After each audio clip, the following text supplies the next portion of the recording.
தமிழக வெற்றி கழகத்தின் தலைவர், திரைத்துறையில் ஜாம்பவான், நடிகர் ஜோசப் விஜயுடைய திரைப்படம் ஜனநாயகன். அந்த படத்துக்கு முட்டுக்கட்டை போட போக தான் அவர் எழுச்சி நாயகனாக தமிழக முதல்வராக அரியணையில் அமர்ந்தார் அப்படின்னும் பேசப்படுகிறது.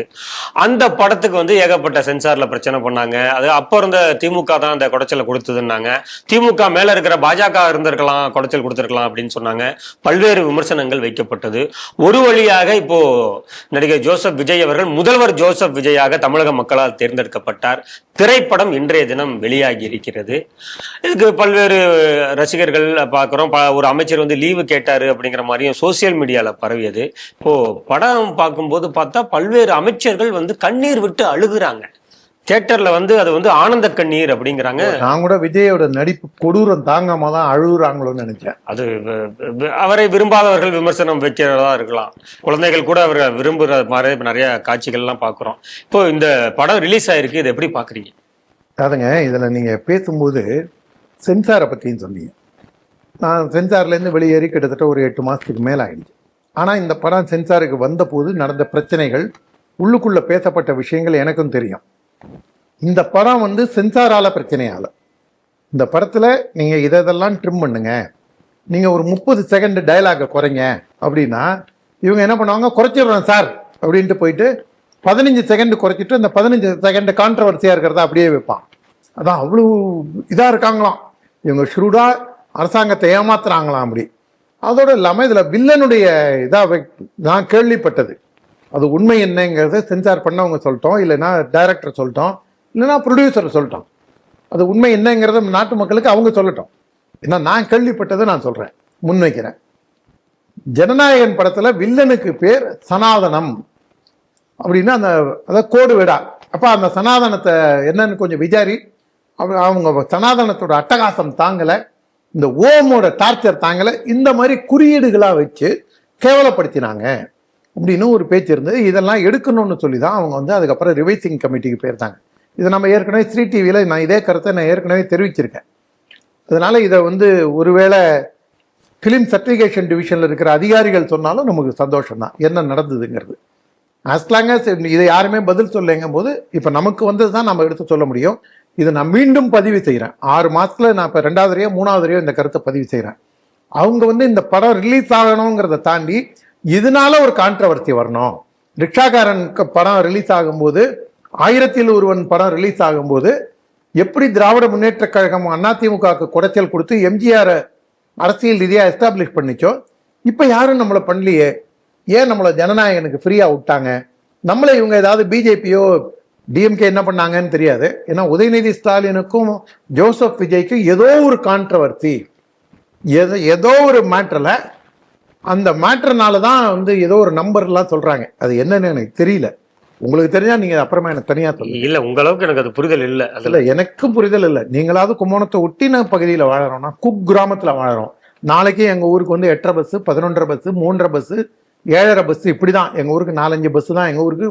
அவ்வளோ குக்கிராமம். நீங்கள் அப்படி கிடையாது, மெயின் ரோட்லேயே இருக்கீங்க. நினைச்சா சைக்கிள் எடுத்தால் டவுனுக்கு போயிடலாம். அதனால உங்களுக்கு தான் இந்த இதெல்லாம் ஜாஸ்தியாக இருக்கும் உங்களுக்கு. அதனால ஏதோ நம்பரை வச்சு தான் பிரச்சனை.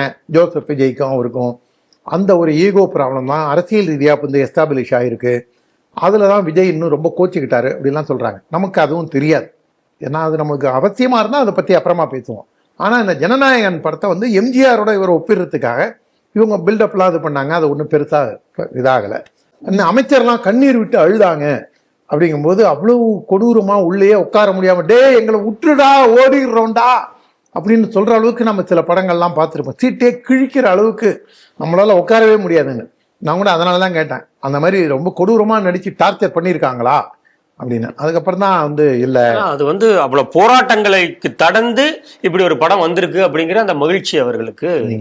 இப்படி யாராவது ஒருத்தன் போராடி ஜெயிச்சான் இன்னைக்கு சினிமாவில் அப்படின்னா அது தலை இவர் தான், அஜித் தான். ஏன்னா எந்த பின்னணியும் இல்லாமல், அவரை தூக்கி விடுறதுக்கு யாரும் இல்லாமல், பல்வேறு பிரச்சனைகளுக்கு நடுப்புறவும் ஒரு ஆம்பளையாக ஏந்திரிச்சு நின்று கருணாநிதிக்கு நேரம், ஐயா இவங்கெல்லாம் எங்களை டார்ச்சர் பண்ணுறாங்க ஐயா அப்படின்னு சொல்லக்கூடிய மனோதிடம் படைத்தவர். ஓடி ஒளியில, யார்கிட்டையும் போய் காலில் விழல, தனித்து நின்று போராடி ஜெயிச்சவர். ஜோசப் விஜய்க்கு அவங்க அப்பா ஒரு 5 படம் 6 படம் எடுத்து நஷ்டம் ஆனாலும் பரவாயில்ல அப்படின்னு பையனை வந்து ஹீரோ வாக்கியே தீரணும். இந்த தனுஷ் படத்துல ஒரு டைலாக் வரும், உங்களுக்கெல்லாம் எங்களை பார்த்த உடனே பிடிக்காது, பார்க்க தான் பிடிக்கும் அப்படிங்கிற மாதிரி இவரை விஜயை காமிச்சு காமிச்சு காமிச்சு இதை மக்கள்கிட்ட பழக்கி, அதுக்கப்புறம் அதில் ஒரு படத்தில் வந்து அந்த ஆனந்த விடன் விமர்சனத்தை சொல்கிறேன், இது என்னுடைய கருத்து கிடையாது, மனோரமாவை தவிர எல்லா பொம்பளைங்களுக்கும் விஜய் சோப்பு போடுறாரு அப்படின்னு சொல்லி அந்த படத்தோட ரசிகன் நினைக்கிறேன். அந்த படம் அந்த பாத்ரூம் ஓட்ட வழியா சோப்பு போடுறது, இது சினிமாவில் அது ஒரு காட்சி சார், அது வணிகத்துக்காக உடையது. நான் அதை வந்து அந்த ஆனந்த விடன் விமர்சனம் இருக்குன்னு தான் நான் சொன்னேனே தவிர மெரிட்ஸ் அண்ட் டிமெரிட்ஸ்குள்ள போகல. அந்த அளவுக்கு மக்கள்கிட்ட வந்து சி சென்ட்ரல் ஆடியன்ஸ் கூட போற அளவுக்கு சந்திரசேகர் வந்து பையனை வச்சு நல்ல காவியங்கள்லாம் எடுத்திருந்திருக்காரு. அதனால இவரும் இன்னைக்கு சினிமாவில் இன்னைக்கு அவர் எஸ்டாப்ளிஷ் ஆகி இன்னைக்கு நின்று முதல்வராகவும் ஆகிட்டார், மக்கள் செல்வாக்கோட ஆகியிருக்காரு. மக்கள் செல்வாக்கை போய் நம்ம கொச்சைப்படுத்தக்கூடாது, திமுக மாதிரி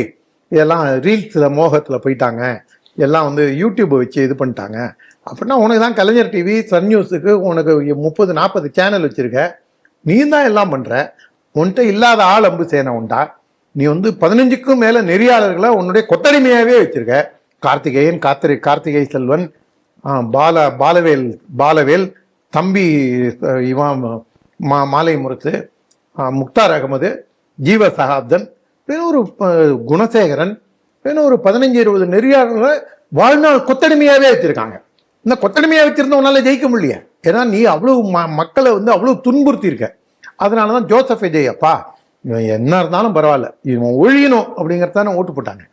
அதனால மக்கள் இதை நம்ம வந்து திமுக மாதிரி கொச்சைப்படுத்த விரும்பல.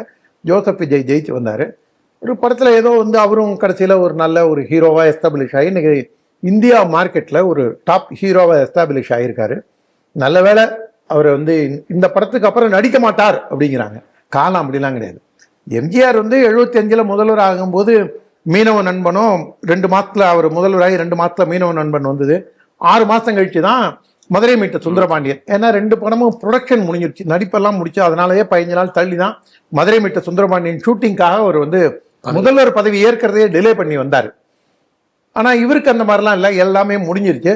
இப்ப இவங்கெல்லாம் ஏன் அழுகுறாங்கன்னா, இனிமே அவர் நடிக்க வரமாட்டாரு, ஒருவேளை இவங்க தப்பா ஆட்சி நடத்தினாங்கன்னு வச்சுங்க, கண்டிப்பா 5 வருஷம் கழிச்சு திரும்பியும் நடிக்க வருவார். ஏன்னா இவருக்கு முதல்வராக இல்லைன்னு இன்னி தேதிக்கு நான் போன செய்தியில சொன்ன மாதிரி இப்போ ஒரு 2 மாசத்துல ஒரு பெரிய அளவுல இவங்க மேல நெகட்டிவ் ஃபோர்ஸ் வரல. ஆனா மத ரீதியா ஆட்டம் போடுறாங்க. இந்த அலேலியா கும்பல் மொத்தமும் விஜய வந்து எங்க முதல்வர் அப்படின்னு ஓன் பண்ணிட்டு ஆட்டம் போடுறாங்க. எனக்கு தெரிஞ்சு அது விஜய் ஆசீர்வாதம் இருக்கிறதுக்கு வாய்ப்பு இருக்காதுன்னு நானும் நம்புறேன். ஆனா இவங்க ஆட்சி எப்படி கொடுக்குறாங்கிறத வச்சுதான் 5 வருஷம் கழிச்சு விஜய் நடிக்க வர மாட்டாரான்னு அதுக்கப்புறம் பார்த்துட்டு மக்களே பார்த்துட்டு, ஐயோயோ இந்த ஆள் தூர மொக்கையா நடிக்கிறான், சுறாபரம் மாதிரி நடிக்கிறான், அதனால இந்த ஆள் ஆட்சியிலேயே இருக்கட்டும், எவ்வளவு கொடூரமான ஆட்சியவனா இருக்கட்டும், ஸ்டாலினோட கேவலமான ஆட்சியவனா இருக்கட்டும்னு மக்கள் அப்படிலாம் முடிவு செய்ய மாட்டாங்க. மக்கள் they will go by merits and demerits. அதனால இந்த படம் ஜனநாயகன் படம் வர்த்தக ரீதியா அவருக்கான ஒரு சினிமா. இதுல நாம ஒன்றும் போய் ஸ்லாகிச்சு பேசவோ இல்லை விமர்சிக்கவோ ஒன்றும் கிடையாது. ஏன்னா நாம விஜய் ரசிகரும் கிடையாது, விஜய் ஏசுறவனும் கிடையாது. அது ஒரு தனியான ஒரு நிகழ்வு. ஆனா இந்த அமைச்சர்கள்லாம் வந்து இந்த எவன்லாம் கண்ணீர் ஒடிக்கிறானோ, எவன்லாம் நடிக்கிறானோ, விஜய் ஸ்கிரீன்ல நடிக்கிறார், இந்த அமைச்சர்கள்லாம் வந்து இனிமே வரமாட்டாரு அப்படிங்கிற லெவல்ல இருக்கிறவங்கள்ட்ட ஜோசப் விஜய் எச்சரிக்கையா இருக்கணும்.